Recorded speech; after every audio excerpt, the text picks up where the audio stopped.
you could please, if somebody is talking too much next to you, just tap them gently on the shoulder, because we do want everyone to really be paying attention. This is an important conversation, as you can see. We've been having this conversation for a long, long time. This conversation should have started a few hundred years ago, but it's a good thing. It's a good thing that we're talking about it today. This is Busboys and Poets, and I have to be honest with you, when I first was thinking of opening this place, this is exactly what I had in mind. It's this kind of gathering where it brings people of all different backgrounds and races and ethnicities together and get uplifted, a feeling, a sense of uplifting. This is a place where art, culture, and politics come together and intentionally collide. This is a place to share your thoughts, your ideas, to nourish your mind, body, and soul. We believe by creating spaces like this, you really do begin to change the way people think, you change the narrative, and you do change the world. I am thrilled to have with us here some real change makers. First of all, I want to say a very, very, very special thank you to Angela Davis and Gina Dent.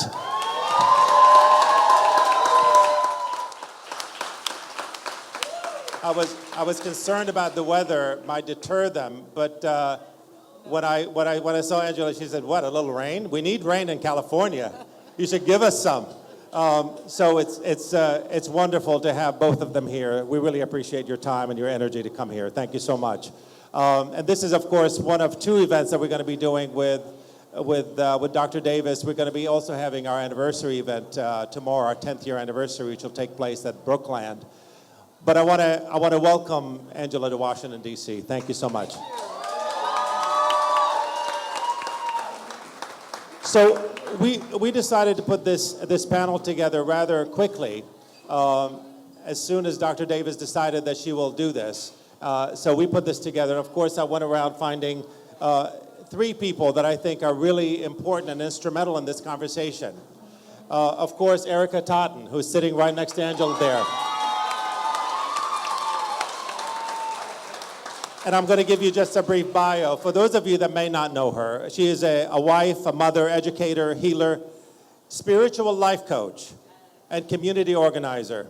And she is that, who continues to work tirelessly for the fight for Black liberation. She's the co-founder of Black Lives Matter, DMV, where she focuses on coalition building nationally and abroad, disrupting the status quo. Thank you for being here, Erika. Next to Erika, we have the one and only Kymone Freeman. He is a poet, a playwright, an activist, a father, and director of the National Black Love Festival. It's one of the largest festivals that happen here in Washington, D.C., and as well as being the founder of that, he is a program director and co-owner of Newton Media Group and We Act Radio. WPWC 1480 AM. And of course, a lot of you know this man, Eugene Puryear. Eugene is a DC-based activist and graduate of Howard. He ran for an open seat for the DC Council, endorsed by, he was endorsed and he was the nominee for the Green Party here in Washington, the Green Statehood Party. And he is an incredible organizer, activist, and a speaker. Just wonderful to hear him here. And of course, Angela Davis does not need any introduction, but she is activist, scholar, writer, has always been tireless advocating for the press, advocating for prison reform, for equity and justice for everyone. It's a pleasure to have all of you here. Thank you.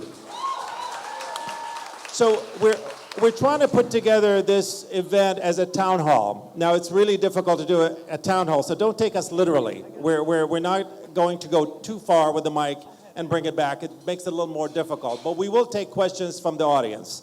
But I want to begin, and you know, there's been a lot of conversation about Black Lives Matter, and if this movement is effective, what has it done, what hasn't it done, and so on. And I want to get a little bit of perspective. So I want to start, if you don't mind, with you, Dr. Davis, to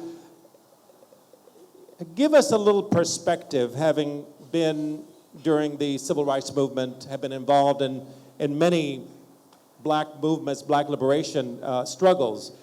What are the differences, what are the similarities you see today vis-a-vis this movement as opposed to the Black Panthers or other movements that have taken place in history?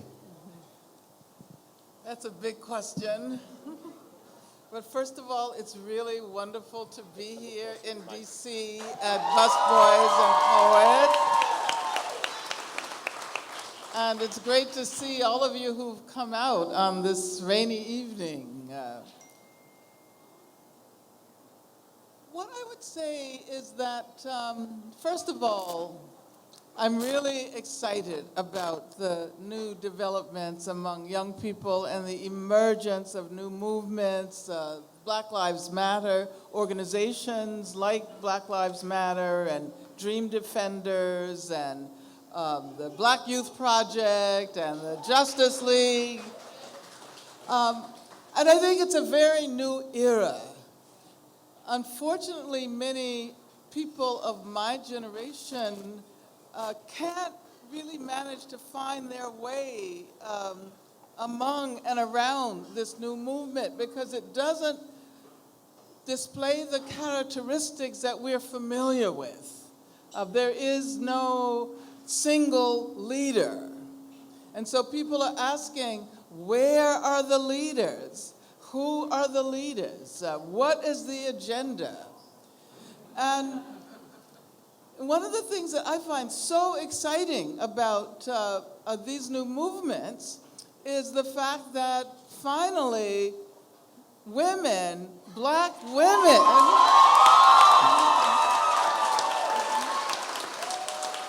Black women are at the fore now in virtually all of the Black liberation movements we have witnessed during the last century. Women have always been the major organizers. They've always been the major organizers. However, the spokespeople have been men. And so what I find so exciting is that these new movements demonstrate that we no longer need this stereotypical notion of a movement where there is a Black charismatic male leader, a single Black charismatic male leader. What I find really important is the notion of collective leadership, which we've really needed all along. So I can say that I'm really excited about these new developments. They're very different from what we experienced during the 60s, very different from the movements in the 30s, probably different from the movements around the turn of the century, because I think about the fact that that out of the organizing around organizations like the NAACP emerged figures like W.E.B. Du Bois, whom I revere and admire, but figures like Ida B. Wells Barnett, never received the credit that they would do. So I think I have a lot to say, but I think I'll end with that observation about gender and the new movements. We'll be hearing more. So I want to move over to Erika and Kymone and Eugene, I think, to ask the question about intersectionality.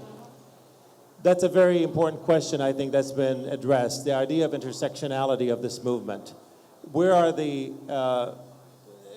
Venn diagrams? How are they developing? And how is the movement moving forward as in relationship to other movements that are taking place? So let's begin with you, Erika. One, thank you for opening it with that, and for affirming me, affirming the leadership that we have in this city. So many of the leaders are right here in this room. And so I just thank you again for that. So the role of the importance of intersectionality in this movement has been centered, and you see that reflected in our organizing in this city. You may not have seen that in the beginning, but some of us have had to separate to make sure that we are centering the voices of the most marginalized in our community, being Black women, Black trans women, Black queer folk, Black LGBTQ. And so in the beginning, we didn't have that space. In the beginning, we may have fallen back into that, well, the men are making the noise, or they have the funds, or they have the banners, or things like that. And early on, we saw erasure in the movement here in DC. And so we did something about that. So ultimately, Dory Ladner told me, the wonderful elder, she said, if they don't have you at the table, kick the damn legs from underneath the table. And those are the type of elders that we need, and that the universe has brought into my life to affirm the way that I disrupt, which we all do. And so that's really different from what we've seen before. And so we have elders like Dr. Davis and Dory Ladner that are affirming how we do this work. And we've released respectability politics, we've released misogyny, all of that stuff that are barriers to getting shit done. That's ultimately what it is. If you are blocking our way with misogyny or homophobia, trans antagonism, all of those isms, then we moving you out the way, and we're gonna continue doing the work. And that's what we've done in this city. So, and I'm very, very proud of that. And folks ended up getting in line. They released misogyny, they released homophobia, and are now speaking the language of all Black lives, not just straight Black men, but all Black lives.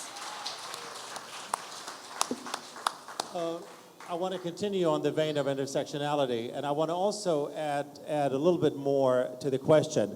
The idea that the word Black makes people nervous. It makes white people nervous, it makes the establishment nervous. We use the word African American. It turns me on. What was that? It turns me on. You big Black. All right. I know you too well, Kymone.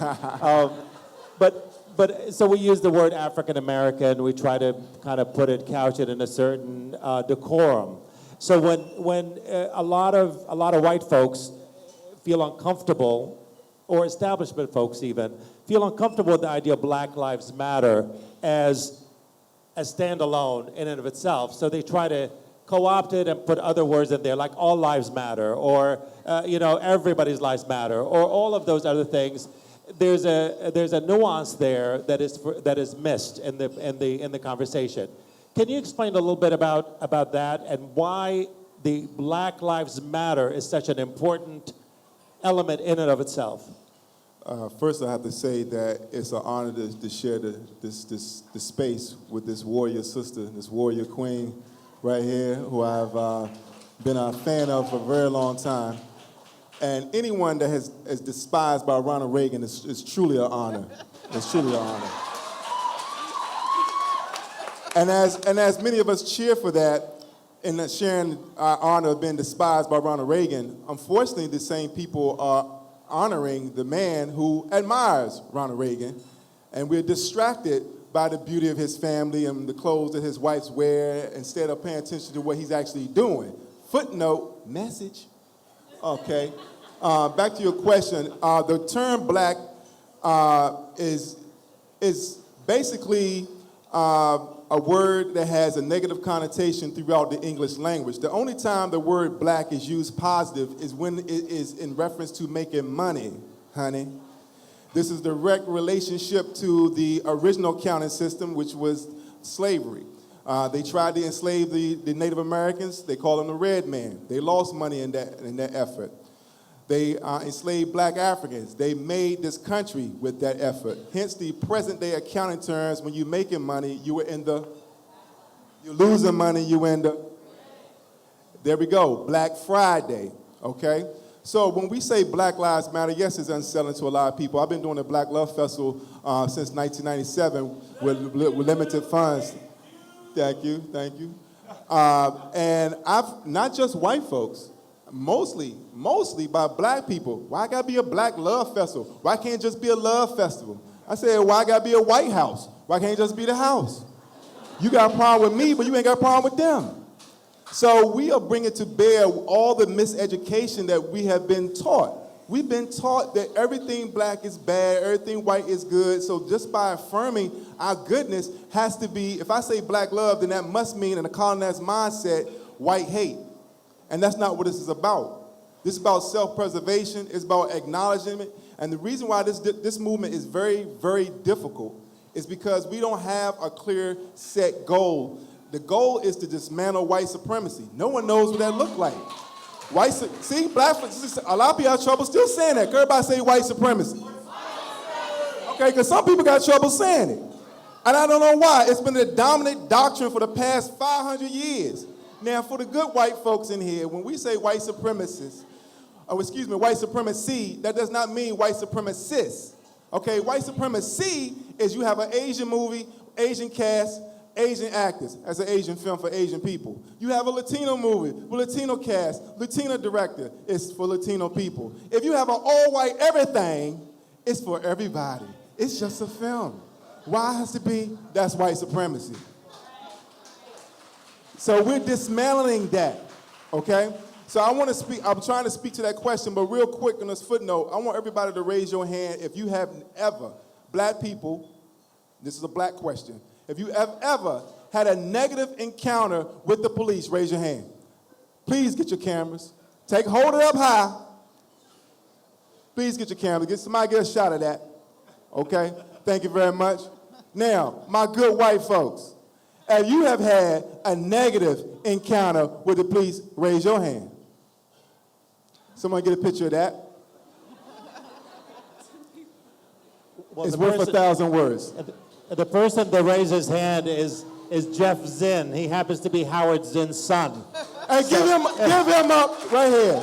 Salute, sir. Salute. Salute. Salute. Salute. Well, I think the reason that Black Lives Matter is important is it challenges power. I mean, at the end of the day, I mean, I hear you, Kymone. I just think that we have to recognize white supremacy also doesn't exist in a vacuum either. I mean, it's really the product of the genocide of Native Americans and the slavery of black people here in this country, which is all about the creation of capitalism in this nation. And so I think one of the things, to speak to the intersectionality piece too, that around the country, just about everyone who's claiming Black Lives Matter in some way, shape, or form. Yes.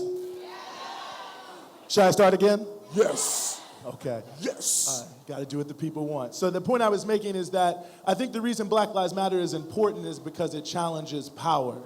And white supremacy doesn't exist in a vacuum, but it exists as the product of the necessity of the genocide of Native Americans and the enslavement of African people to build up this capitalist imperialist system in America. And I think that's one of the things from an intersectionality piece that most of us, all the people I know here who are affiliated with some sort of Black Lives Matter organization are 100% clear about, is that there is a system, it has a name, it's called capitalism, and all of these things work as tools to enforce that kind of profit making. So when you say Black Lives Matter, all of the privilege, all of the wealth, all of the power, all of the hierarchies that have been created since 1776 are all called into question. And it's happening at a time where all of that, and I think Erika spoke to this very well in terms of patriarchy, in terms of the LGBTQ community, where all of the sort of traditional assumptions of this imperialist, racist, hetero-patriarchal society are all being called into question at one time. And it's all happening focused on one slogan. And I think it scares a lot of people when you say it because it really affects their everyday life and existence. It's not a meaningless slogan.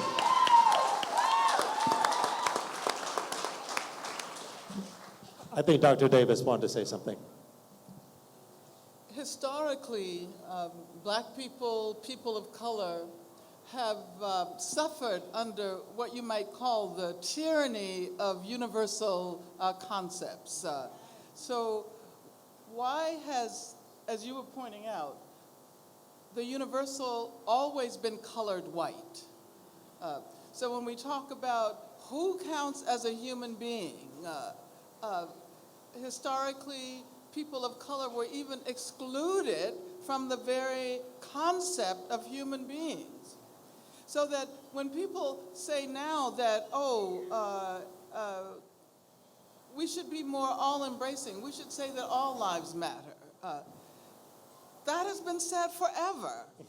And it's time to focus on the particular. It's time to focus on the specific. It's time to say Black lives matter. It's time to say Black differently able lives matter. Black queer lives matter. Black working class lives matter. And in saying that, we are saying that all lives matter.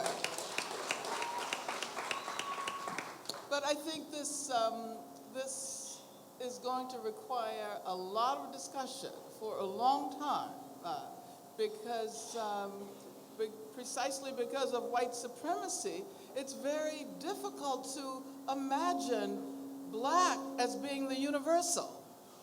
And I was thinking about the Haitian Constitution that Jacques Dessalines wrote. And in that Constitution, and by the way, Haiti was the first democratic country in the non-racial democracy in the world.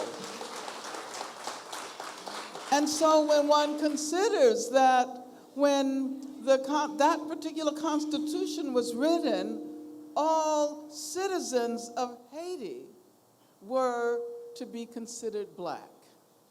That is to say, white citizens of Haiti would also be Black, because Black was equivalent to citizenship.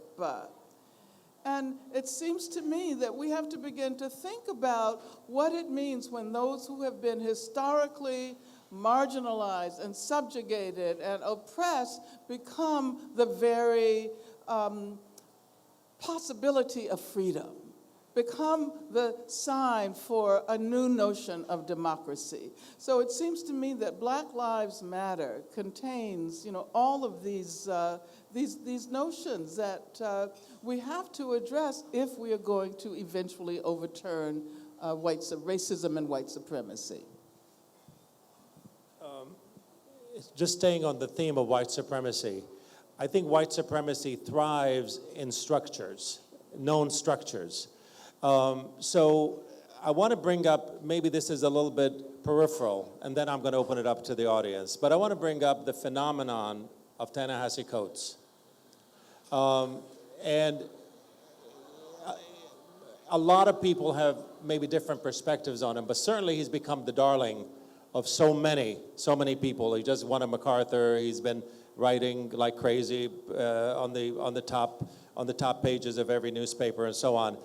There's an article in the Black Agenda by Pascal Robert, who writes about him. He says, he challenges the status quo about as much as Jiffy peanut butter. He says that Ta-Nehisi Coates has been listening to way too much hip-hop music. And then he says that he enables the most noxious form of racial essentialism. So I don't know if any of you want to take that on, because I think it's an important issue that what the idea is that Ta-Nehisi Coates has sort of fit into the paradigm of white liberals, making them feel like, I know I've been racist, but there's been a reason why I've been racist, and therefore it must not be a problem. It's not me, it's the other. And so I want you to, I don't know if any of you want to take that on, to have, maybe you, starting with you, Eugene. Well, I got to take my fellow Howard grad. Yeah, you want? Hey, it's you? All right, it's homecoming this weekend, so I just had to check. I think that in some ways it's spot on, right? I think that the reason why Ta-Nehisi has been able to get into people is he has fit in. He's working for the Atlantic magazine. They gave him a little bit of range, because most times when Black writers, you write in a mainstream thing, you can only write about Black people, but they write about the Civil War, different things like that. People see who he is, that humanizes him a little bit. And I think you're right in the sense, and the critique is right in the sense that he also raises it in a way that is non-threatening. And I think that's the key, right? Because in a way, he can make you uncomfortable, or some people uncomfortable, by just telling the truth about racism in America, but by not raising any, and I hate to say quote unquote demands, but that was the big criticism of the book, right? Is he didn't say what you should do about it, then it makes the criticism safe. Because it's like, well, yeah, it's bad that there's racism, and it's a shame that, I just bought an apartment in Mount Vernon Square and it's getting so gentrified, but, at the end of the day, there's nothing I can really do about it, because that's what you get at the end. And I think that's why people are critiquing him, is that you can make the world's strongest critique, but then if you don't call on people to do something to rectify it, they assume there is no answer, or that someone else is working on it and thus they are not required to, and then it makes them easier and more palatable to take down. And I think that's what the reparations piece, he didn't say one new thing that hadn't been said before about reparations. But he said it in the Atlantic, and he said it by just saying, shouldn't we just at least study it? When before it was, we need reparations now. And it was like, yeah, we need reparations. I'm not saying let's do it. Let's just study it. So that kind of, the end result, I think, is what helps him slide by. Anybody else want to take that on? I just have to answer like this. Until the lions have their historians, the tales of the hunt will continue to glorify the hunters. I am glad that Ta-Nehisi is successful. I'm glad to hear his voice is a welcoming addition. However, he has editors. He works for someone. He has a boss. It's just like in the movie business. You have the writer version, that is the script. You have the director's version, that's what gets shot. Then you have the studio's version, and that's what you see. And we got to never take our eye off the ball that there's a system, and he's just part of a system. So what you're getting may not actually be 100% a reflection of where he is, but what they agree upon or submit to. So I just want to put that out there before I throw him under the bus. So let's, Let me say something. I don't know if this is working now. You want to try it again? Is this working? See if it's working. Go close. Yeah, much better. Okay, is this working? Yeah. Well, okay. I actually think it's good that he's doing what he's doing. Not that I would do it in that way. But I think that it's also creating more space for people to take more radical positions. And sometimes we have a tendency to assume that there is only one approach, and we know the answer. And therefore, we can't embrace those who may be not as radical as we think we are. So I'm actually glad that he's putting those ideas out there, because it makes it easier for us to complicate them and to point out that we have to go a bit further. He just wrote that long article in the Atlantic about the black family in the age of mass incarceration. And so that gives us the opportunity to say that, it's not just about mass incarceration, it's about a prison industrial complex. And we have to talk about the profitability of punishment. I was actually glad that Obama is finally breaking his silence. But that doesn't mean that he's showing us the direction we ought to be moving in, but it will make it a bit easier for us to do the radical organizing we should be doing today.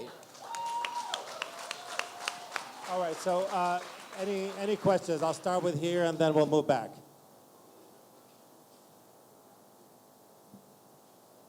Good evening. Hello. All right.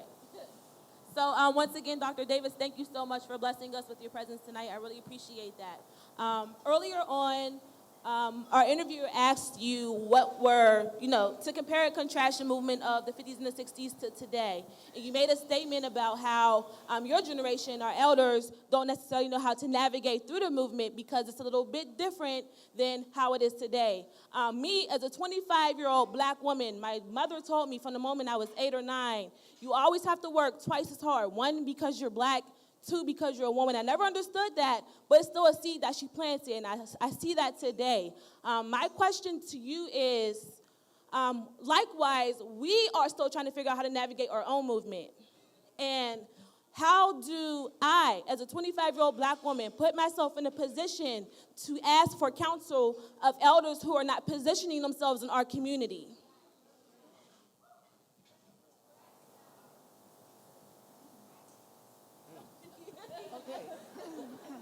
So you're asking, how will you be able to call for a council of elders that will play what role?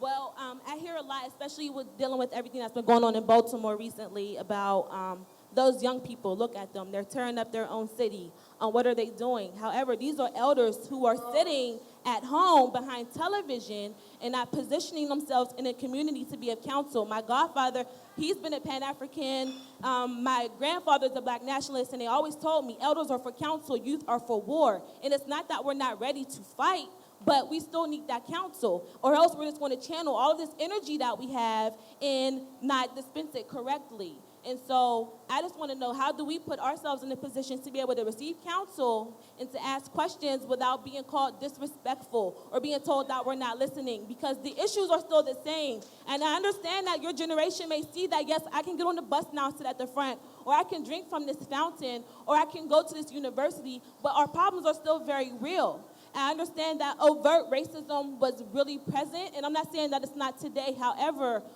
the problems that you guys face are as significant as me being denied a home loan or going out into my community and seeing a Planned Parenthood while white people have fertility clinics. And so these are all things that anger us, but we still ourselves are trying to figure out how to navigate through our own movement, but we don't have that counsel. We're basically saying we don't mind receiving counsel from the elders, but they have to position themselves and know that we are not enemies. Right, yeah. Yeah, that's a really good question. That is an excellent question, and I wish I had the answer.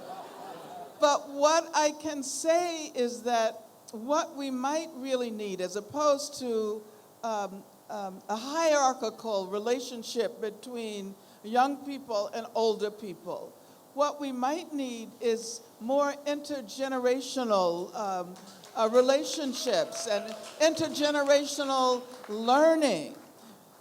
Just as young people should be able to learn from the experiences that those of us have had who've been in this movement for a half century or more. But on the other hand, older people, elders, have to be able to learn what is new.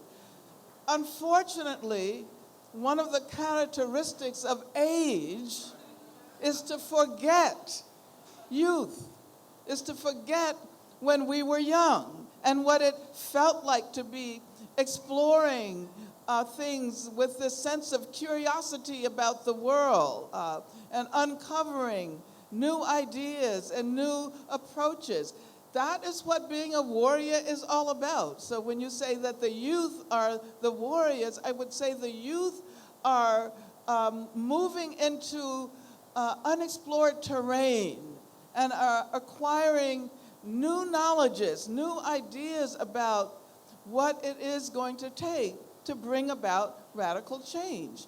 And so, just as, Erika and my brothers were pointing out, all of these intersectional issues, that was not available to us 40 years ago. As a matter of fact, I always like to point out, we were involved in the Black Liberation Movement, and our slogan was, "Free the Black Man." And although the women were doing more of the organizing work, we did not even realize that we weren't organizing on our own behalf. So that now we understand the intersectionality of struggles, so that we address racism and heteropatriarchy, misogyny, transphobia, homophobia, discrimination against differently able people. You know how to do that much better than we, because you're beginning to take for granted that this is the way the movement should look. And so this is what you have to offer to us, that sense of a new normal, that sense of a new way to think about what it means to struggle for freedom. Thank you. I want to turn that to you as well, Erika. I think that was the question for you as well. What has been your experience in reaching out to elders, or do you want elders to get involved in this? I'm very careful on the elders that I seek counsel from. I think a lot of times we romanticize elder, and a lot, I'm not going to say a lot. Many of our elders have yet to deconstruct their own internalized white supremacy, and so they're teaching us out of that frame. And so I'm very careful. There are certain things, I'm very particular about the elders that I seek counsel from. And so far, it's only been two. It's been my mom and Dory Ladner. That's what I got. And now it's Dr. Davis. Because some of our elders have let us down. And they don't affirm us. And they don't understand why we're out in the streets all the time. They want us to be quiet. They want us to shut up. But a lot of times, it's for our safety. But they don't recognize that we are fearless. Right? They already killing us, so we're gonna make some noise if we going out. So you gotta be able to understand that too, that there are certain elders that have yet to deconstruct their own brokenness and their own fear, living longer in a white supremacist system than we have. So they have been, there's some, I wouldn't even say there's apathy, ultimately it's fear and trauma that they've experienced that are keeping them paralyzed to action. And so recognizing that and being very particular about it. And I think you're also disrupting the power base. You know, when you have elders that have earned that label and have been entrenched in the system, as you say, when you start questioning those norms, that you're disrupting. It's not just fear for your life, it's fear for their power as well. So, yeah. Let's go back here. Thank you. Let's go to you and then to you. Thank Sure. you. I appreciate that. Here, let me move away from the microphone.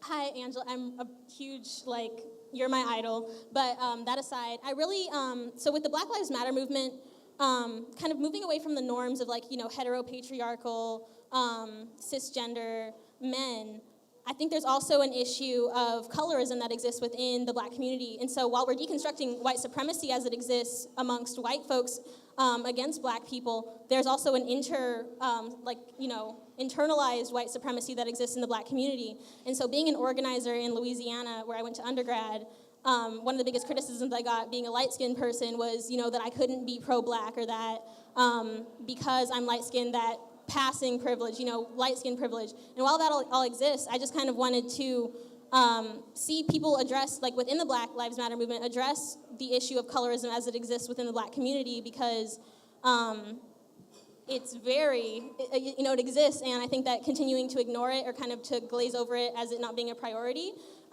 is further diminishing issues that exist in the Black community. So if you could speak on that, that'd be my life. So thank you.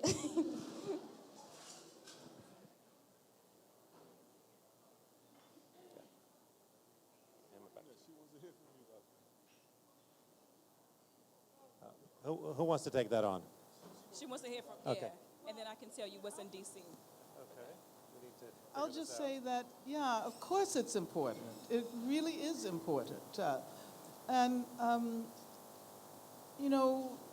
there are many, many ways, numerous ways in which we internalize racism and white supremacy, and colorism in that sense is one of them. But I can't answer the question about how it's being dealt with in the context of the new young movements, the Black Lives Matter movement, for example. So I'd like to ask Erika to address that issue. Tell me your name. Blair. Are you in D.C.? Okay, so one of the ways in which we are unchaining ourselves from the internalized white supremacy is through what I host every Wednesday called Emotional Emancipation Circles. And so with that, it's a safe space to be able to identify the chains that we have, the chains that we put on ourselves, the chains that other people put on us, And colorism is one of those issues that we deal with. And it's a safe space to be able to talk about your experiences of feeling excluded, of feeling, of not having your blackness be affirmed, because I love my blackness and yours. And that is one of the mantras that we have as well. And so one of the ways in which we're doing it here, I don't know how we're doing it in other cities, but I'm very intentional about, because what you're talking about is trauma, right? And so being able, and it's other Black people who have experienced their own trauma and are projecting that onto you. And so the circle is for them too, because both need to be healed, right? So emotional emancipation circles every Wednesday at the Emergence Community Arts Collective, 6:30 to 8:30, where we can talk about those things. But you have to be able to address that trauma in a safe space that affirms your blackness. Is for all Black people. There are many people that have, everybody in the circle who came to the circle? Yeah. So we do that every Wednesday, and that's really where we experience that healing to be able to move forward, because you got to deal with the trauma. All right, we have. Andy, let me just make one other point.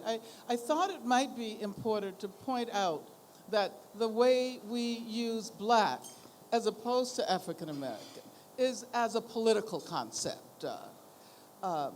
And oftentimes we assume that when we say Black, we're simply referring to color. We're referring to some kind of biological phenomenon. But we're talking about a political category. We're talking about political belongingness and solidarity. And this is why I think that so many people in the establishment fear the notion Black. Because when you say African American, that prevents us from expressing solidarity with Black people in Africa and in the Caribbean and Brazil and everywhere in the world. And the struggle for Black liberation historically has been the struggle for freedom in the world. And that's why we identify as Black. I think the other reason why Black is so scary is because it creates a sense of equity with the word white. Whereas when you're hyphenating words, you make them subservient to the dominant, which is white. That's why we, and it's really a brilliant setup, because even Native Americans have become hyphenated, and they were the first ones here before anybody else showed up here. So Native Americans, Arab Americans, African Americans, and so on, and then white. And then they're Americans, right. Like I remember, as someone who came here to this country, people would say, oh, they're American. They mean white American, like automatically. You just assume that's what that means. If they were Black, they'd say they're Black. If they were something else, they say they're something. But you're American, assuming you're European American. But nobody uses that moniker of European American. It's used as white. So I'm going to do this because I know a lot of hands are in front. I'm going to take 2 more in the front. Then I'm going to go upstairs. I'm going to take a couple questions there. And then we'll go in the back room and take a couple questions. So hang in there, please, all right? So we'll go to you, and then to you, Peggy, and then all the way to the back. My name is Victor Valentino Pierce. I came from Washington State to Washington, D.C. And I'm so thankful, first of all, giving glory and honor to God, that I'm able to be here today with my fellow human beings, not just African Americans, because this isn't just a message for African Americans, but it's to all of humanity, to our spiritual inner self, as well as our physical essence of what we appear on the outside. Because we all are a part of the rainbow. Now, in saying that, the rainbow of God, in saying that, I believe that our African heritage that has been identified even with the strength and the power of Martin Luther King, he recognized all that, and he projected and he portrayed all of that. And here we are 50 years from now, and he still has that baton in his hand, and he still wants to transfer that baton to us, and I am sharing with him in that essence. I believe that one of the problems of us as being African Americans is our identification with us as Africans and Americans. We should be one. All the other races. My question is this: all the other races have been identified within their own home component. How have we been disenfranchised with ourselves in dealing with the government and empowering ourselves to come together and unite with our fellow Africans and Americans working together so that we could be recognized by the government of the United States? All right. Hey, ladies and gentlemen, can we have everybody please be quiet? Remember the rule we had at the beginning? If somebody's talking, tap them on the shoulder gently and let them know to please keep it down. This is a real experience for everybody to enjoy, to be able to have such great people here on the panel. Please give them the respect to be quiet for just the next few minutes. Thank you. So, does anybody want to take that on for a second? I'll touch on it. Black people are the mamas and papas of the earth and civilization. Niggas was made in America. So we have a conflict.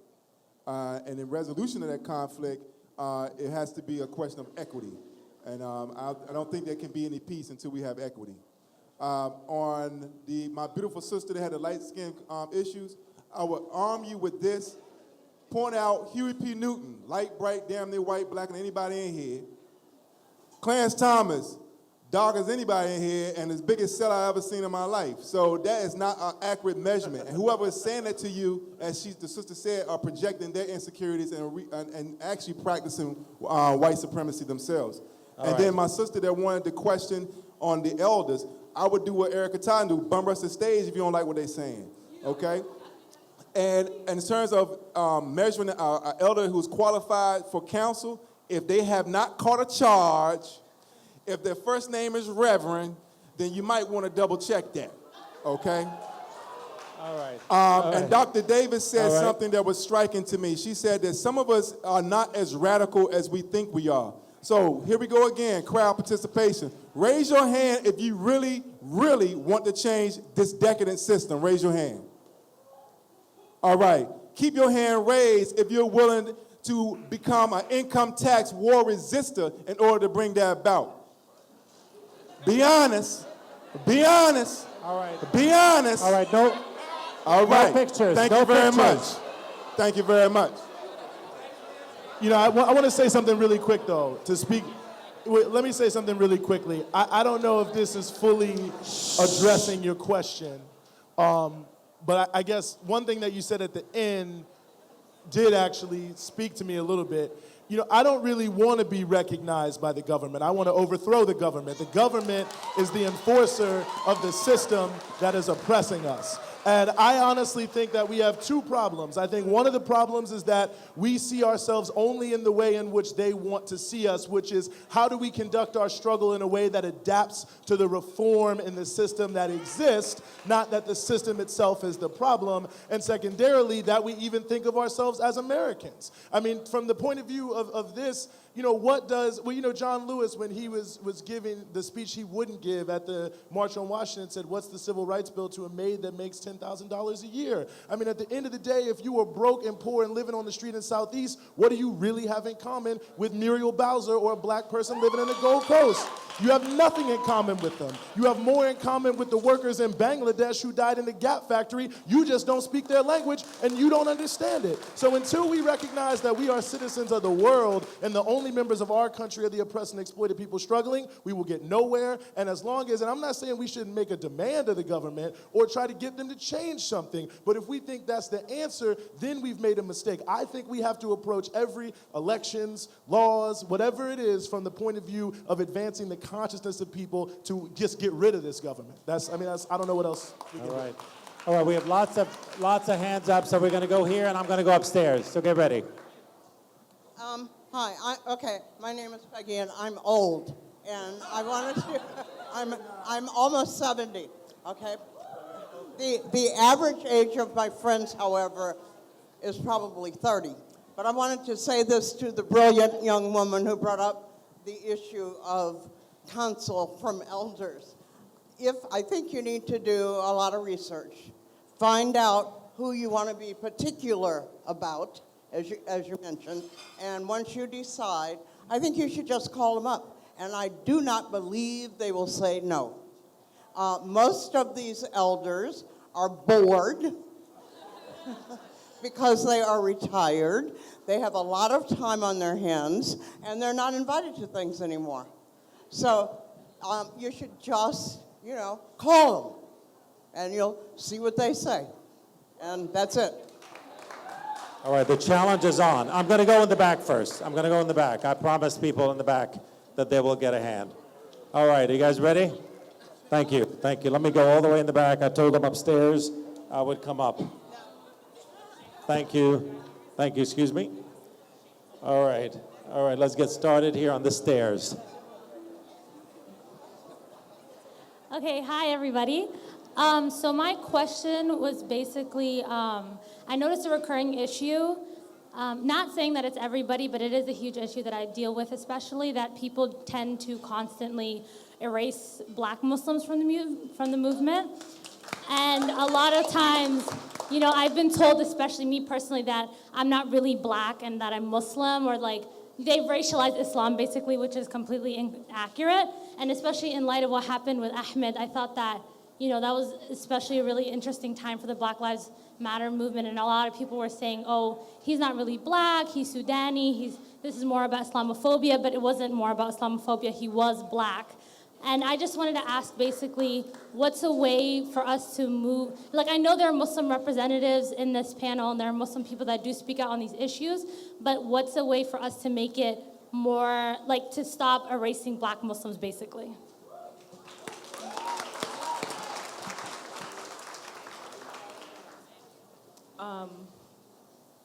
I don't necessarily, I guess I'm speaking for what we do in the city. I don't really know what other chapters or things are doing. But it's really creating those spaces, and it's creating the spaces and making sure that people know that they exist. So for example, we host Black Joy Sunday every Sunday in Malcolm X Park. And when it gets cold, we're going to be in Anacostia doing a house party style. And we are very particular, and ultimately when I say these, so emotional emancipation circles are on Wednesday. They're for all Black people, right? Including you, sis, because you're my sister. And we say that in our guiding principles. It's talking about all Black people. We talk about Black Jews, Black Muslims, Black Christians, all Black people. And so Wednesdays we deal with the heavy stuff, processing trauma.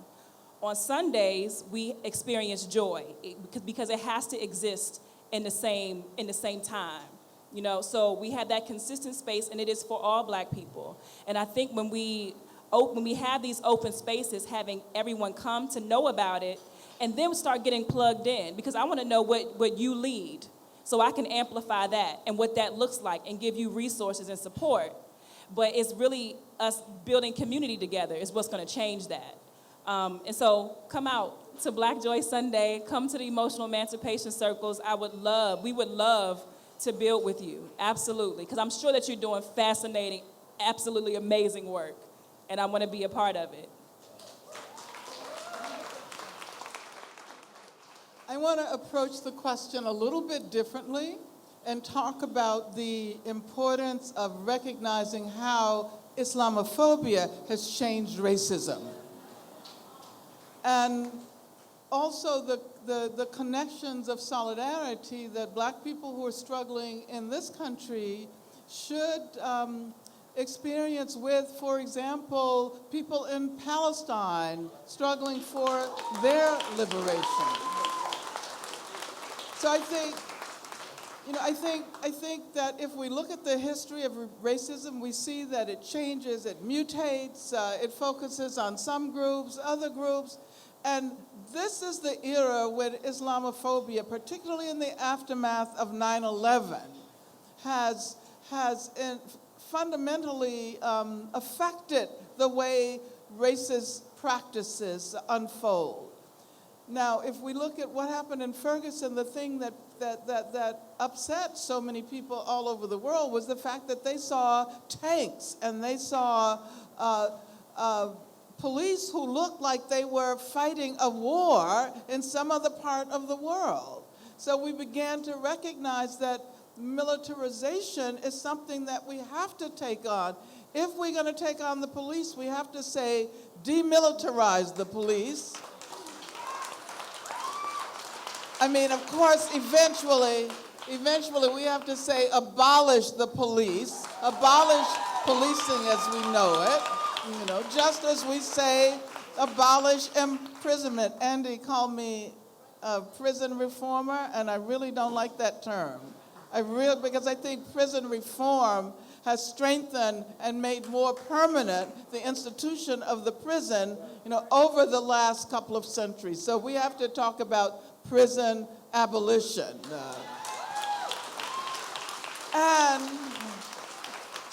And solidarity with the struggle for justice in Palestine helps us to enrich and deepen our movements for abolition of policing and abolition of prisons. Hi. First, I'd like to say thank you guys for being amazing and spending your time talking with us tonight. So, I have a question related to something you said earlier about being ready to overthrow the government. And my question really relates to what are we, as a collective of people pushing for this goal, what do we have in mind to replace it with? From where do we find those sources that are pre-European-centered references to replace the model with? How do we, as individuals all working towards this goal, come up with ideas that don't unintentionally center whiteness and support white supremacy? And in line with that, what do we do with the Clarence Thomases as we push for that goal? How do you guys, as people who've been in this fight on the forefront and visibly so, deal with the pushback you get from people who look like us and who support our goal, but who really are there to infiltrate and undermine what we're aiming for? I think maybe, Eugene, you should take that on. Try that microphone that's next to you, see if that's working. Check 1, 2. Yeah. Oh, back. Great question. First thing I want to say is, I don't know if you can set anything up ahead of time that's definitely not going to do something else. I think even if we try to, rectify the mistakes of the past, we're going to make mistakes going forward. So I think when we're envisioning a future, we shouldn't be looking at it just from the point of view of, well, how do we not, make it not do this or not do that 100%, but how do we do it the best we can, knowing that ultimately it's the struggle itself that's going to reveal to us the things that we have to do. From my point of view, and I'm not here to tell anyone what to do, but I mean, it's well known, I'm a socialist, I'm a communist, that's what I believe in. I think there's 7 billion people in the world. Right now, everything about the way we use every bit of human energy is all to build up a system that enriches a tiny amount of people. I think we should start from a different starting point, that every human being has the right to food, clothing, shelter, education, healthcare, the basic human rights, and that all of the productive capacities of humanity, in a way that's sustainable with the planet, have to be used to meet those needs and wants first and before anything else, and it has to happen collectively and democratically. So that's certainly what I believe, but again, I think that's the nature of this movement and this struggle, is that a lot of us have a lot of different ideas about what we can do, how it can be structured, what it can go, and in the course of the I'm a unity struggle, unity guy too. In the course of us debating it, I think that's how we'll ultimately come to the answer and how we get there. I want to say, I got to quote Malcolm because he said it best in my opinion. Excuse me. And basically, when Harriet Tubman came, wanted to let's run away from here. They ain't asked where we going. They said anywhere is better than here. But I would like to talk to you about where we're going, okay? I really would. So We Act Radio, hit me. I would love to have a drink with you and really discuss that, or where we go from here. But I think that to answer some of her question, We just need to remove some things. Our structure is not fundamentally flawed. It's just some things have to be removed. We don't have to burn this down tonight. We really don't. You know, I would enjoy doing it if we had to go there, but I'm just saying it can be salvaged. We need to remove, like, for instance, electoral college. What the fuck do you know your popular vote does not elect the president? You do know that. You know that Jimmy Carter says that this is not a democracy? You do know that. You do know that this is an oligarch, a plutocracy. You do not? Okay, as long as you got it. Because one of those things that we have to do is just acknowledge that the system is designed against us. You have to be a white Anglo-Saxon Protestant billionaire in order to enjoy your Americanness. So once we start changing that, I think we can change the system. So I think that we start there. But I really want to talk to that sister. I don't know where she went, but I really would like to have that conversation. I think you scared her off. Oh, wow. Yeah. I think that's the gorilla in the room. Just kidding. I think that's I'm the just gorilla in the kidding. room. You didn't So scare her off. I hope people have individual conversations about that, and I would love to hear what your responses are so we can start talking about framing a new world. Because once we can see it, I think we can achieve it. All right, we have another question from up here. Good evening, everybody. I think everybody sees each other in this room, and I think we need to look around at the people that we're sitting next to and appreciate everybody that came out and everybody that is actually here, besides the speakers that we have. I think it's very important that if we want to get together as a community, that we look at the people who are really sitting next to us and try to align ourselves that way as well. I spent 18 years in South Africa, and I have to acknowledge the fact that there's a lot of similarities between what's happening here and what's happening there. One of the largest parts of separatism that I've seen here in the U.S. is the fact that educated black people or successful black people have a large concern with being in the hood. Now, whenever I go to South Africa, that's where you're going to find me the majority of the time. Now, from 9 to 5, I wear a suit and I play my part, but then after, I return to who I am. And I realize that that's not accepted where I go to from 9 to 5. So one of the issues that I have concern is that we're not trying to bring who we are to 9 to 5. Because when we start speaking out, when we start using slang, it's kind of rejected. And it's not only rejected by the people that we work for, it's rejected by other people that we interact with within the black community as well. So I think that's really a large point of challenge. I listen to all types of music, and that includes stuff that people don't really like or listen to. Okay, all right, sorry. I really wanted to ask more about how we deal with the class issue then. Because if people don't want to participate in the hood, and if you're not going to look at the people around you, then how are we really going to unify and stop looking at the hood as, oh, I don't want to be there because it's too dangerous, or the only thing we signify is our educational institutions. You can say HU and you'll get a resounding response, but you can't say Ward 8 and get the same. I want to... Okay. Since they brought up Ward 8, I need everybody in here right now to repeat after me since she brought up Ward 8. Say, the last frontier. Displacement-free zone. All right. I'm going to give this to Erika and Dr. Davis, but I just want to acknowledge that I know personally, and you do too, a lot of sisters who feel compelled to straighten their hair or wear a wig on that job interview. So that is submission to that system right there. What I would have... So... Hold up, y'all. You, Come on, you hold understand? So do you understand what I was talking about earlier? Okay.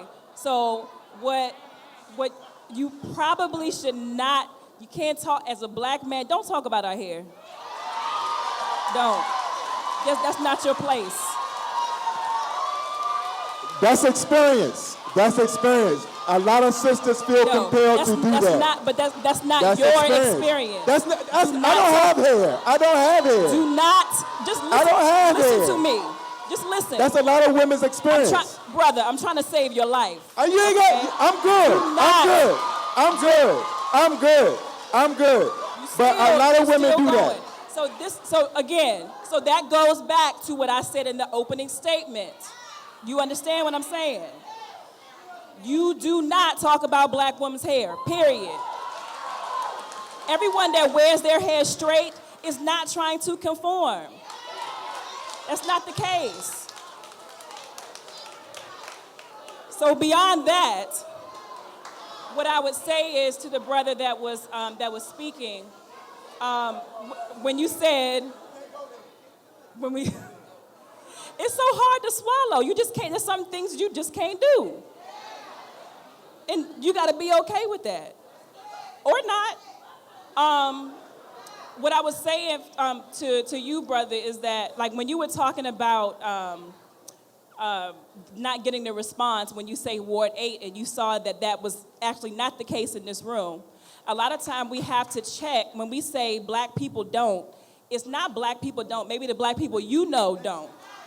You understand? So you gotta recognize it's the company that you're keeping. All of us don't wear masks at our 9-to-5 jobs. Some of us are very comfortable asserting our blackness in white spaces. And it took us a lot of time. Some of us, it took us some healing to get there, and we do it. And we help other people be able to do it as well. So be very careful when you say black people don't. It's the black people that I hang around don't. But if you want to get into some new community of some liberated folk, then come to Black Joy Sunday. Experience that, because it's beautiful out here. This movement is beautiful, and we always are in Ward 8. That's where we go all the time. But we go everywhere. So it's not, that may be your experience, but that's not black people as a whole. All right. All the black men, do not talk about black women's hair, period. I do. All right. We have somebody here in the, do you want? Okay. So I want to address the last question you raised, the more general question about class, because I think that is really important. And what I want to say is that we don't recognize the extent to which the racism of this era has been produced by attacks on the working class writ large. And the fact that it used to be that 30% of the entire labor force was unionized, and now it's less than 10%. And what's interesting is that as union membership has declined, prison populations have risen. And I'm thinking, I was just looking at the demands that the Attica brothers made in 1971. And they were calling for the unionization of workers in prison. They wanted to create labor unions in prison. So I think this issue of class is often not discussed in a way that allows us to be clear about the character of this contemporary racism. You know, one of the reasons why there's so many black people and people of color and poor people in prison is because of global capitalism. And if you look at the developments from the 1980s, the Reagan-Bush era, to the present, you see the fact that people have lost jobs. Who are the first people to be fired? They're the last people to be hired. And they are black people and Latinos and Native Americans and people of color. So I think that in the work that we do, we have to figure out how to bring this question of class in an intersectional relationship with our notion of racism. And we have to figure out how to rebuild the labor movement in this country. because it was the labor movement that created a sense of international solidarity. And I know that for one of the reasons why I am free today is because unions all over the world, communist parties all over the world, organized around the demand for my freedom. And we are grateful for it. We have a question over here. We have a question over here, right here, right over here. Should I go up there? No, just go ahead from here. Over here. Okay. Hey, Eugene. First off, I wanted to say that it's an amazing honor to be in the same room as Angela Davis. Never thought that would happen in my lifetime. So my question is, it's really directed at Kymone and Eugene. So in the worldwide struggle for liberation from capitalism, from the patriarchy, from oppressive class systems, many of these revolutionary movements that have sprouted up in response to these systems of oppression have been started by women, they're run by women, women are at the front lines, but you're seeing men taking a lot of the credit for the accomplishments of these brave women. So my question is, being a man and asking other men, like, how as a man can we support these women? How can we lift them up? How can we elevate them? Because if they're running everything, if they're leading everything, why the hell are we talking? Did that make sense? I think it does. I mean, I think the answer is actually pretty simple. There's a saying that says, tell no lies, claim no easy victories. So if women are leading everything, it shouldn't be that hard to lift them up because you should just look at what's actually happening and express it truthfully. So if it's not happening, then I think you have to recognize from yourself that you aren't really looking at what's happening in a real way, which is obviously hurting your work. I don't know if there's any, super special example I can give you. I try not to take credit for anything that I don't do. But I think that ultimately, if we're going to say things are being led by someone, we have to lift them up based on that truth. I mean, I don't know what else to do but to express the truth of what's happening. My answer to that would be to ask us, just ask, how can we support you? The women that are doing work, ask, how can we support you? And listen when we say how you can support. It's simple. I just got to say, black is not synonymous with progressive, and women are not synonymous with progressive. Margaret Thatcher, Condoleezza Rice, Muriel Bowser, so we got to be very careful. It's not assigned to gender. It's not assigned to race. It's assigned to right and wrong. And if more of the sisters are right, more power to them. The men should then fall back and protect them. I want to see more men standing up protecting these sisters. I want to see more. If I saw a police officer sit on a woman's chest, punching her in the face on the side of the road, and you think I would drive by? A lot of us would. We need to stand up and be men in those situations. I haven't seen men pulling cops off of these women. I want to see that happen. So I just want to make sure that was pointed out. Okay. Is this working? So what I would like to suggest is that we have to be really critical about these ideologies of protectionism.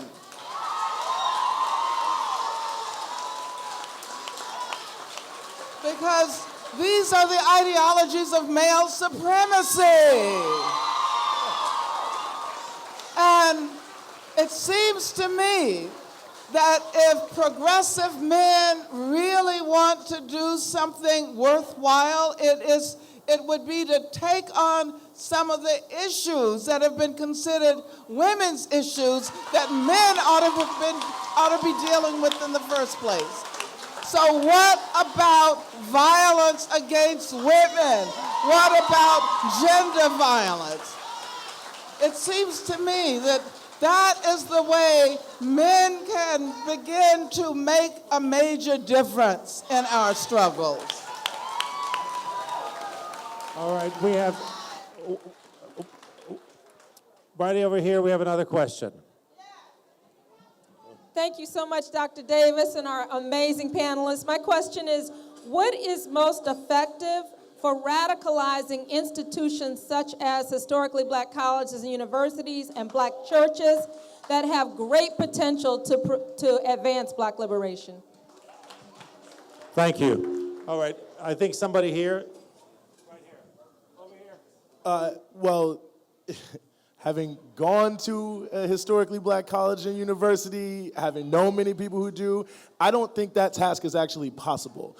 I mean, I think that the institutions that exist in our society, it don't exist in a vacuum. It's not as if they're just sort of there and are separate from everything else. But, you know, having gone to Howard, for instance, it serves a political purpose. That's why the president of Howard is so consistently meeting with the president, with Congress, and there's sort of a sweetheart deal that if you keep the students on campus locked on campus, if you help perpetuate the idea that people from DC are locals, if you say before they've ever done one thing that the slogan of the university, I mean, our first week I was there, they said, oh, well, the slogan is leadership for America and the global community. You never even done anything, and they're telling you that you lead in the world. And I think that we have to recognize that it's not about radicalizing the institution, it's about radicalizing the people who are there to understand the role of the institution.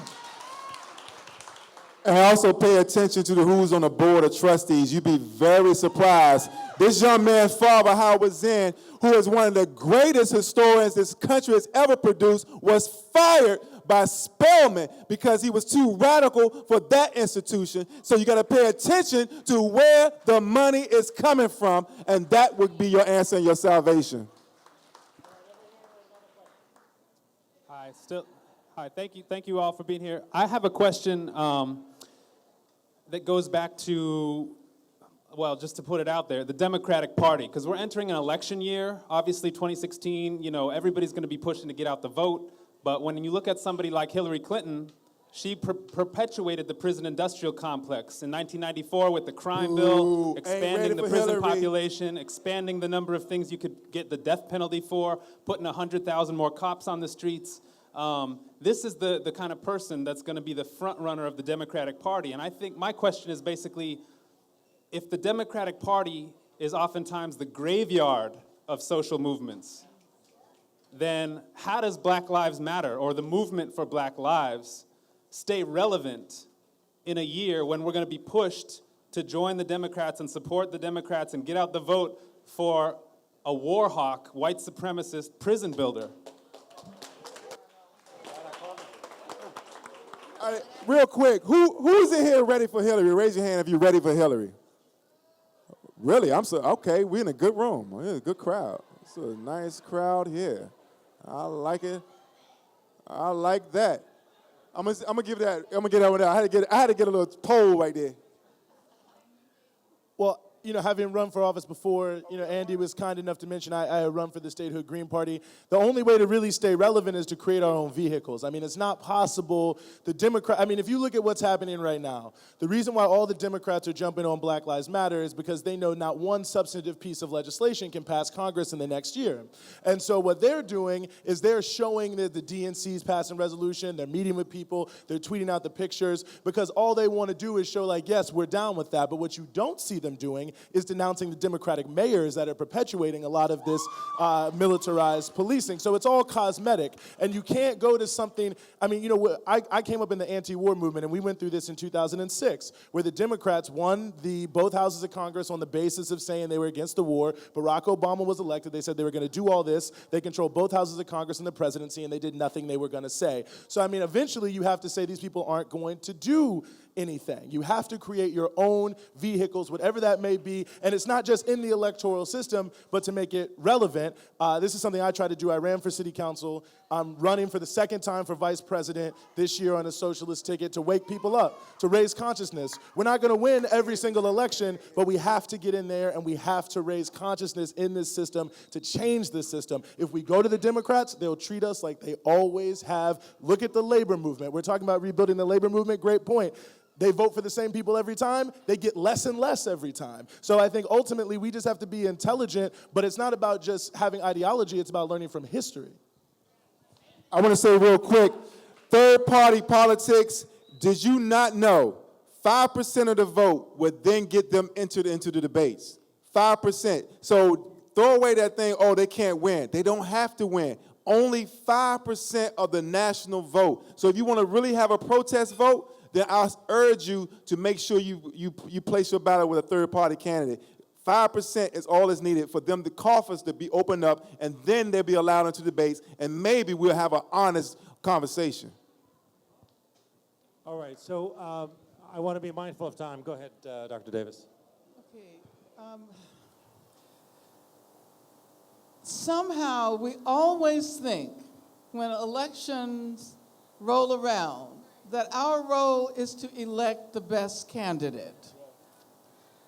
And then what often happens is that if the best candidate wins, then we go home and stop mobilizing and stop organizing. And this is what happened with the Obama administration. We assumed, well, many of us thought he was going to be our savior, right? But if the movement that enabled his election had not become dismantled, if we had been out there in the streets organizing, mobilizing for health care against Guantanamo, against Afghanistan, it might have been very different. So my answer to your question is going to be the fact that we need to intensify and accelerate our organizing. We need to try to create a movement that can put pressure on whoever is elected. Now I don't. I only voted for a Democrat twice in my life, and that was when Obama ran. Otherwise, I've always voted third party, Communist Party, Green Party, Peace and Freedom Party. And I do think eventually we are going to have to create a powerful, independent political party. That is the only way out of a situation where both major parties are getting their messages from capitalist corporations. So yeah, I don't think it's going to be the Democrats or definitely not the Republicans, but we need a new party. We need a new party, and I think we need to start laying the groundwork for that right now, during this election, during this period. I would just add to that, and echoing that, with one of the things that we're trying to do also is political education. And so we have to be able to educate folks on how and what ways they're impacted, and really just make it clear, make it plain. And so if that is your expertise, if that's a way for you to wake people up, then contact us. Everybody has a role in this movement. So we have to stop thinking. A lot of times I hear critiques of this is missing from the movement and this is missing. It's missing because you're not doing it. We need you. So contact us, blacklivesmatterdmv@gmail.com. If you have ideas, build a network of people that want to do political education work. And then find a space, or we can support find a space. Don't come to us and say this is what needs to happen and then you roll out. Do it. Join with us and we can help support it because we need it. We can't do it all by ourselves. And while we're on the subject of electoral politics, what we were talking about earlier, what do you think about the Bernie Sanders phenomenon? Is that much of the same, or do you see it as something new and different and fresh? Erika had the pleasure of meeting with him, so she is best qualified to respond to that. Yikes.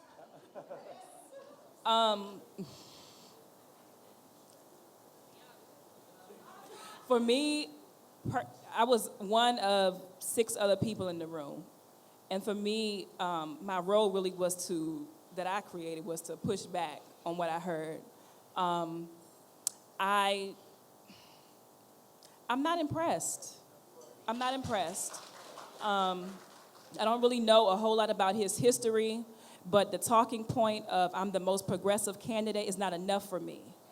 And that is what he consistently kept saying.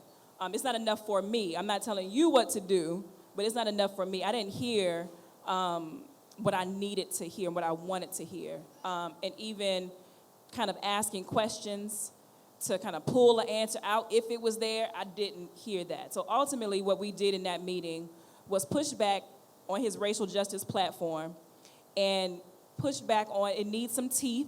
And we need to see we need to see building black wealth there. We need to see so many things. It was just a lot. I think folks need to do better at listening.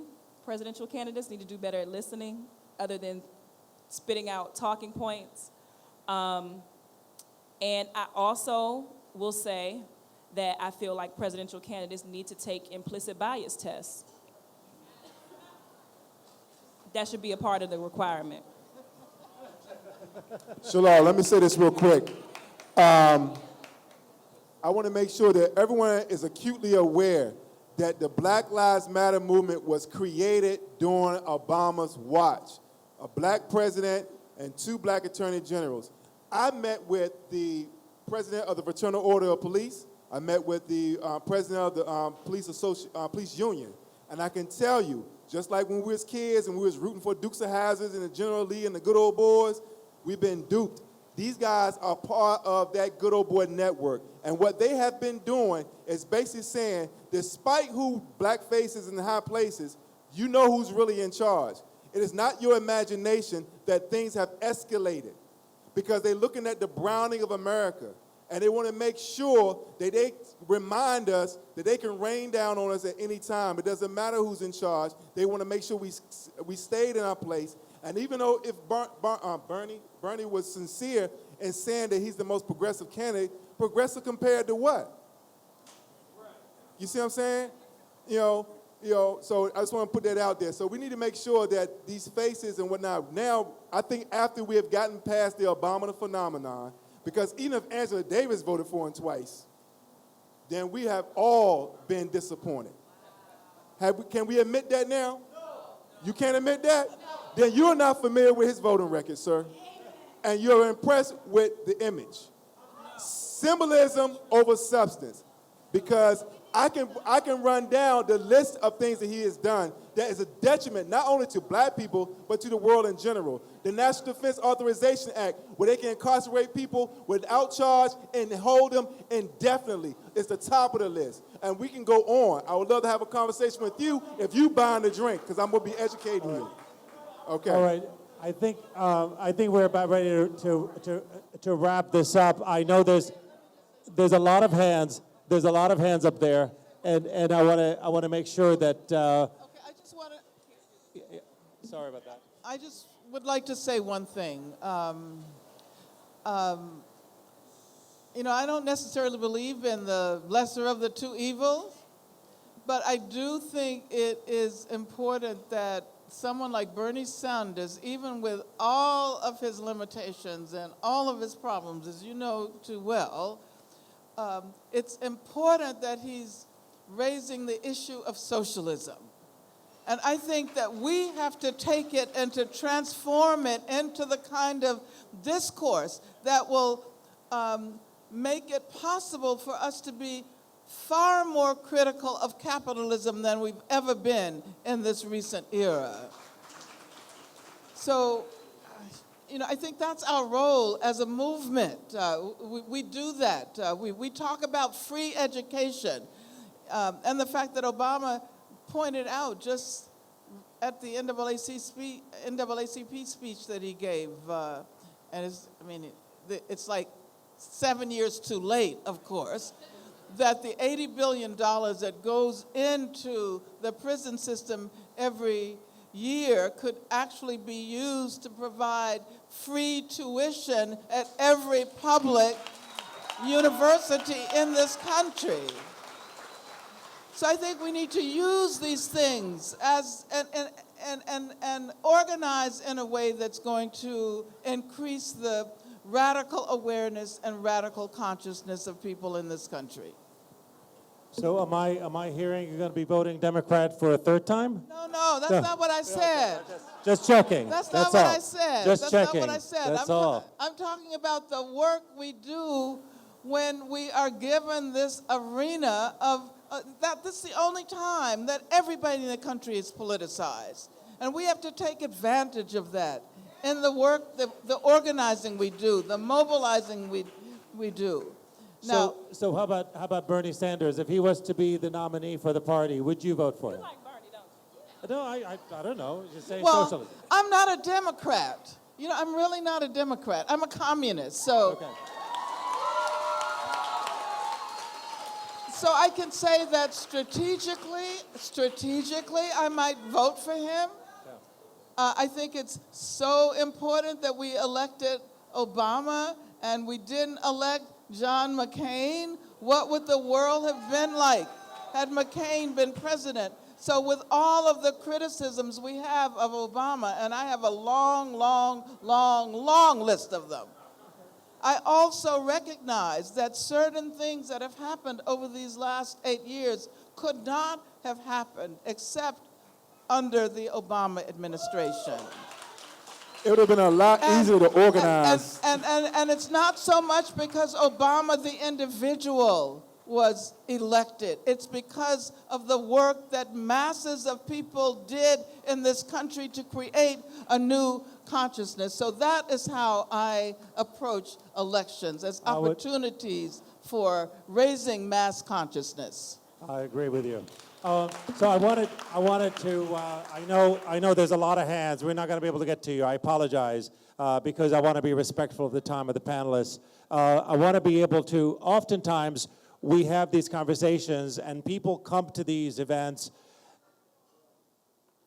thinking that they're going to get the answers, that they're going to walk away from experts that are going to tell them what is the way forward.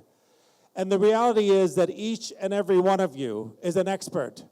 That if we are to constantly be waiting for panelists to tell us what to do, we'll never be able to move forward. So I just want to be clear here that a lot of people in this room have networks and connections and people they know that can create all kinds of movements, whether it's a Black Lives Movement, whether it's the Occupy. A lot of people did not think Occupy did anything. It did an awful lot. It made a lot of change.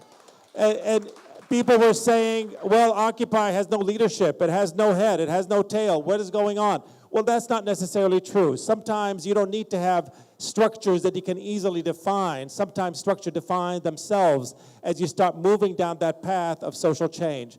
So I want to thank all of you for being here and for being a part of this conversation, and to understand that as Dr. Davis mentioned, and as so many others in this panel mentioned, that it's not enough to just come to this and say you were involved in the movement and now you go home and do exactly what you were doing before. It's important to come to these to get energized. This is an opportunity to get energized so you can go and do something. As Kymone Freeman so beautifully says with his We Act radio, it's do something. So I want to just quickly give you some closing remarks if you'd like to make them. And then before you go, we have a poem we're going to send you with from our own Rebecca Dupas, who is she's a host here at Busboys and Poets. She does beautiful poetry. I'm going to give her the opportunity to read you a poem before we go, because we need to all go uplifted in spirit. So let's have our panelists just give some. Absolutely. Yep. Well, first of all, thank you to the audience. I thought we had a fantastic conversation, and to all of my co-panelists. I guess if I had to leave you with one thing, I would say that at the end of the day, we have to recognize that this struggle is a struggle for power. If we look at what's happening right now in this country, every social gain that was ever won, every reform that was ever won is being rolled back. And that they might give you something one day, and at the first chance they get, they're going to take it back. It's not a conspiracy. It's not a cabal. There's a set group of of people with a lot of money who are controlling this system and keeping people down. And if we don't take the power from them and invest the power in us, then we will be back here 30 years from now talking about how unfortunate it is that all the changes that the Black Lives Matter movement wrought are being rolled back again. So we have to be clear. It is a struggle for power, not recognition, a struggle for power. I just want to say that we need to vote with our dollars. We need to vote with our dollars, and we need to pray with our feet. That's what we need to do. I hope everybody can walk out here repeating that. We need to vote with our dollars and pray with our feet. All right? For those who do not know, Wells Fargo, Bank of America, these are notorious profiteers of privatized prisons and their labor. If you're banking with them, you're part of the problem. We need to vote with our dollars and pray with our feet, okay? I think after the abominable phenomenon of substance, of symbolism over substance, we should come to the realization that we need to actually do more, okay? As Dr. Davis said, that we can't just vote and go home. We have to actually do something, all right? So I hope that each and every one of you will become more active in your community engagement. I think that each and every one of us has the power to change this system if we so desire to do so. I think that we need to look beyond our differences and our issues eternally with each other and focus on what it is that we agree upon. If you agree with a person on one thing, then that one thing should be the basis of your relationship. You know, we should not focus on what separates us. We should focus on what brings us together, because the system is based upon divide and conquer. So I want to make sure that everyone walks out of here knowing that we need to vote with our dollars and pray with our feet. And please, by all means, do something. We Act Radio.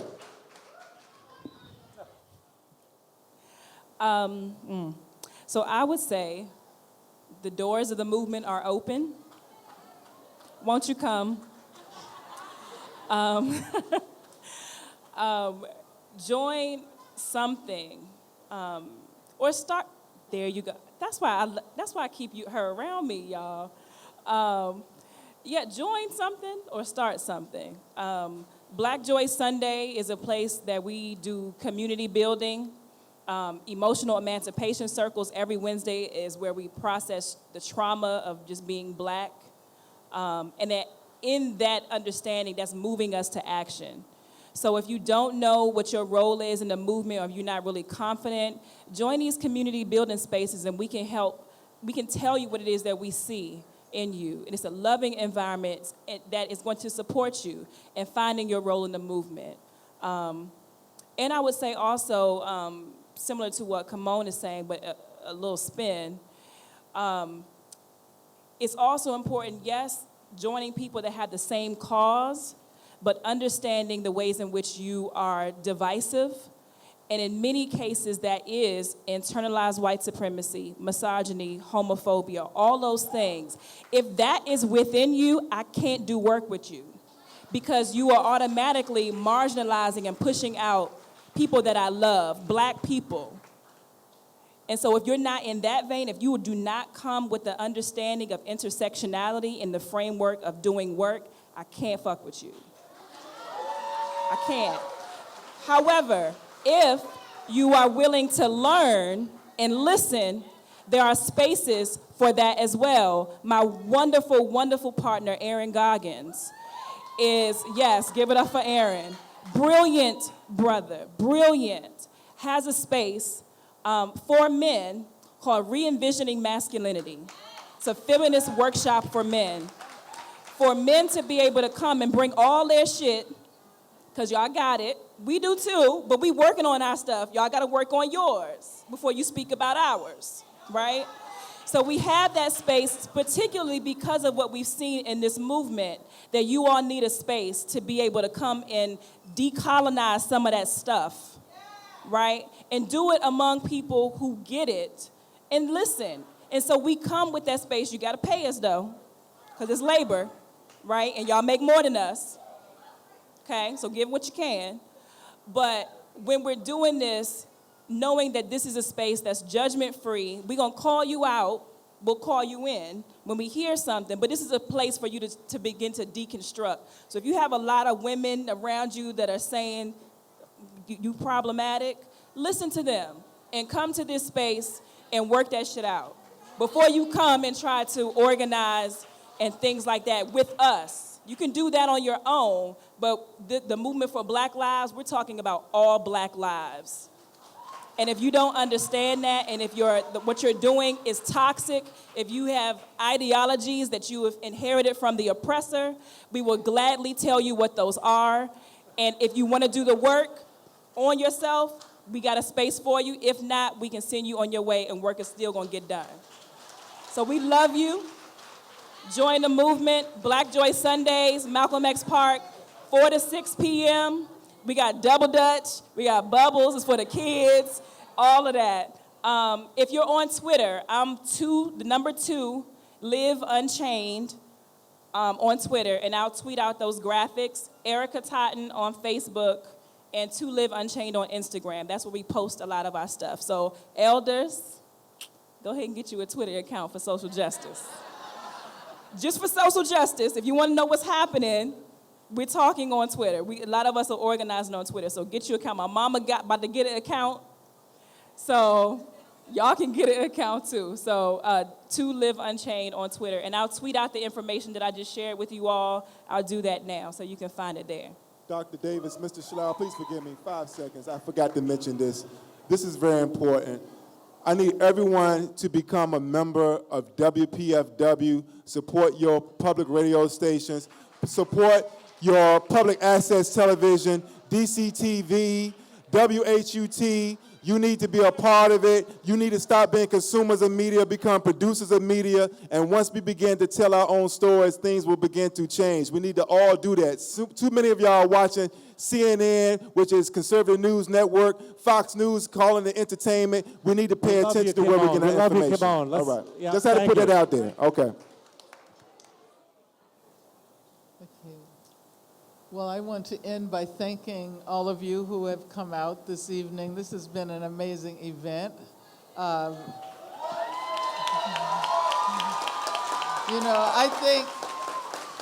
think I'm falling in love with DC.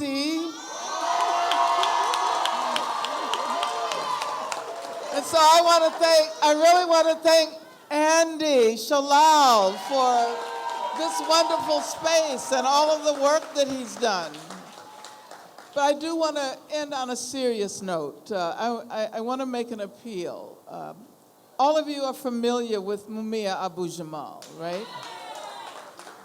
And he has hepatitis C, advanced hepatitis C. And there is a cure, but the prison will not provide the medication that he needs, but they argue that it costs too much. Apparently it costs something like $90,000 for. So what we need to do is to, first of all, persuade other people to demand that Mumia receive the treatment that he deserves. Mumia is our spokesperson. He has done so much from death row and now from his prison cell. He has spoken to people all over the world. And as a matter of fact, if you go to towns in France and Germany, you will find streets named after Mumia Abu-Jamal. And it's because of the fact that the police have mobilized to prevent people from becoming aware of the real facts in the case, that we haven't been able to build the kind of movement that would have by now freed him. So I want to end by saying that given the fact that Obama seems to be concerned about his legacy now, and he's doing things like he's the first sitting president to have ever visited a prison, let's tell him that he can acquire a legacy that people will remember for hundreds of years by freeing Mumia Abu-Jamal, and all political prisoners in this country. Thank you. All right. Okay. So we can't send you on your way without giving you a little uplift. So we have a poem that's going to be read, and then we have a special gift. So please stay for 5 more minutes. I assure you, 5 more minutes, you'll be out of here if you need to. So please stay where you are. Keep it quiet so we can listen to this, and then you'll be in for a treat, all right? This is Rebecca Dupas.